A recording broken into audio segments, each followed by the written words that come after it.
दोस्तों अंटार्कटिका जहां सर्दी की वजह से इंसान भी जिंदा नहीं रह सकता, क्या आप जानते हैं कि वहां पर 3000 मीटर की गहराई में भी जिंदगी मौजूद है। जी हां, बर्फ से ढके हुए ग्लेशियर्स के नीचे भी रिसर्चर्स को जिंदगी के आसार मिले हैं। ये एक बहुत ही हैरत अंगेज बात है और ये भी पता चला है कि ग्लेशियर्स के नीचे पानी की एक बहुत बड़ी झील है, जिसके बारे में आज की वीडियो में हम बात करने जा रहे हैं। टॉप टीवी की वीडियो में खुशामदीद। दोस्तों वीडियो पसंद आए तो लाइक जरूर कीजिएगा। दोस्तों अंटार्कटिका जमीन का सबसे इंटरेस्टिंग और माइस्टेरियस बर्राज़म है। यहाँ पर जिंदगी का कोई वजूद नहीं है। तकरीबन 200 मिलियन साल से अंटार्कटिका पर बारिश नहीं हुई, लेकिन जमीन का तकरीबन 80% ताज़ा पानी अंटार्कटिका में है। यहाँ पर रेंगने वाले पानी में रहने वाले किसी भी किस्म के कोई जानवर नहीं, और वजह है यहाँ का शदीद ठंडा टेम्परेचर। इसके अलावा अंटार्कटिका में जो मैमल्स नजर आते हैं वो भी इंसानों के ही लाए हुए हैं। यहाँ का मौसम इतना शदीद है कि इंसान भी यहाँ पर बगैर सेफ्टी प्रिकॉशंस के नहीं जा सकते,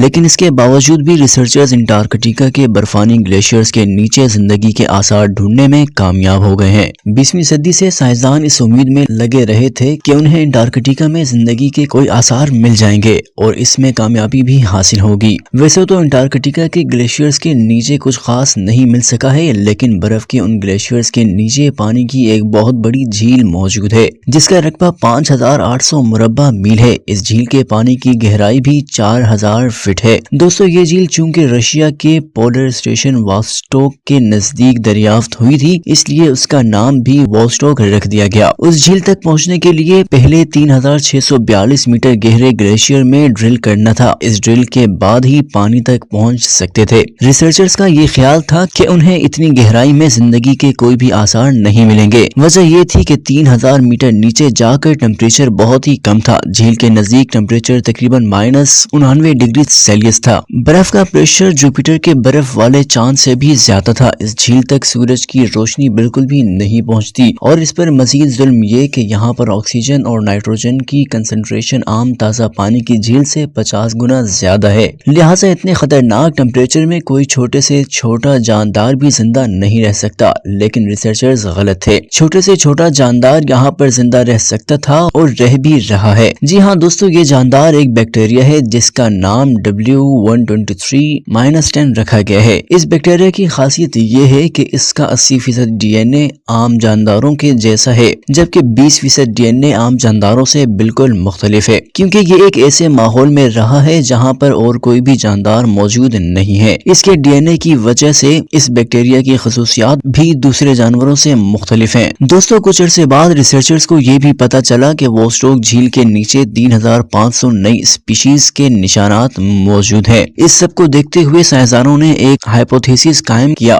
कि मरीख और जुपिटर पर भी बर्फ की इस तरह की झीलें मौजूद है, तो हो सकता है कि उन झीलों के नीचे भी जिंदगी मौजूद हो। दोस्तों वॉस्टोक अंटार्कटिका में मौजूद अकेली झील नहीं है, बल्कि विलियमसन और एल्सवर्थ भी ऐसी ही झीलें हैं जो अंटार्कटिका में मौजूद है। यूनिवर्सिटी ऑफ मोंटाना से ताल्लुक रखने वाले पोलर इकोलॉजी के प्रोफेसर जोहन रोसियो का कहना है कि अंटार्कटिका में इस तरह की तकरीबन 400 मजीद झीलें मौजूद हैं। इसके अलावा अंटार्कटिका में दरियाफ्त होने वाली जमीन की सबसे गहरी जगह भी है जहां पर पानी नहीं है। ये जगह अंटार्कटिका के ग्लेशियर्स मेरी बायर्ड लैंड में मौजूद बेंटली डिप्रेशन कहलाती है, जिसकी गहराई सी लेवल से 2400 मीटर है। ये जमीन की सबसे गहरी जगह है जहाँ पर पानी नहीं है। इसी तरह स्पेस स्कैनर के जरिए किए जाने वाले एक सर्वे के मुताबिक ईस्टर्न अंटार्कटिका में बर्फ ज्यादा गहरी है, तकरीबन 20 से 40 माइल के दरमियान, जबकि वेस्टर्न अंटार्कटिका में बर्फ के ग्लेशियर्स 12 मील गहरे हैं। इसकी वजह रिसर्चर्स ने ये बताई है कि ईस्टर्न अंटार्कटिका में मौजूद बर्फ के ग्लेशियर्स के नीचे पत्थरों के पहाड़ हैं। ये वो पहाड़ हैं जो टेक्टोनिक प्लेट्स के टकराने से जमीन के ऊपर नहीं आए, बल्कि बर्फ के नीचे ही रहे। इसी वजह से ये महफूज हैं। और दिलचस्प बात यह है कि ये पहाड़ बिल्कुल ऑस्ट्रेलिया के पहाड़ों जैसे हैं, दूसरे इंडिया के और तीसरे सी बेट के पहाड़ों जैसे। दोस्तों ये सारे पहाड़ उस वक्त महफूज रह गए थे जब उस जमीन का एक सुपर कॉन्टिनेंट था जिसका नाम गुडवांडा कॉन्टिनेंट था। तकरीबन उसी जमाने से यानी 1 बिलियन साल पहले से ये पहाड़ अंटार्कटिका के ग्लेशियर्स के नीचे दफन है। लेकिन साइंसदान इस रिसर्च पर बस नहीं कर सकते। उन्होंने फैसला किया कि बर्फ के अंदर ड्रिल करके देखा जाए कि उनके अंदर क्या है। लिहाजा ड्रिल की गई और 2000 मीटर की गहराई तक पहुंचकर नीचे मौजूद पत्थरों के स्ट्रक्चर को देखा गया। लेकिन इससे भी ज्यादा हैरत अंगेज انگیز چیز ریسرچرز کو یہ ملی کہ انٹارکٹیکا میں برف کے نیچے تقریباً 37 میل چوڑا ایک اور کھڈا موجود تھا اور یہ بنا تھا ہوا کے ایک بہت بڑے طوفان کی وجہ سے۔ دوستو اس چیز کو مد نظر رکھتے ہوئے ریسرچرز کا یہ خیال ہے کہ دنیا کی بڑھتی ہوئی گلوبل وارمنگ کی وجہ سے انٹارکٹیکا میں برف کے گلیشیئرز پگھلنے شروع ہو گئے ہیں، جس کی ایک بڑی مثال گلیشیئرز میں اتنا بڑا ہول ہونا ہے، لہٰذا آہستہ آہستہ برف پگھل رہی ہے اور اس برف کے پگھلنے سے انسانوں کا بہت زیادہ نقصان ہوگا،